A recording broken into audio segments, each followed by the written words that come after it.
Hello দর্শক, আপনারা দেখতে পাচ্ছেন টাঙ্গাইল জেলার ধনবাড়ি থানা ৯ নং ওয়ার্ড এর ভিতরে কলোনিপাড়ার রাস্তাটার অবস্থা দেখেন। পৌরসভায় থেকে কোনো পৌরসভার সুবিধা এরা পায় না।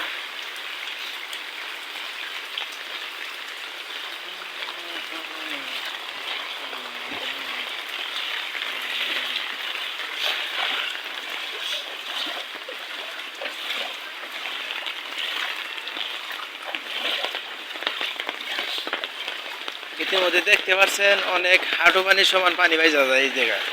একদিন বৃষ্টি হলে ৩ থেকে ৪ দিন পানি থাকে।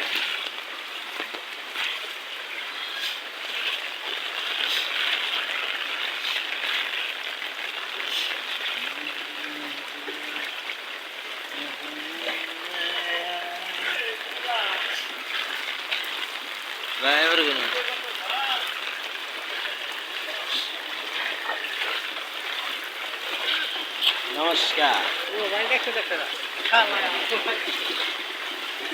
কি বললো?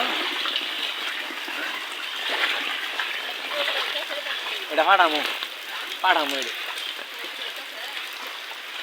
পাঠামো।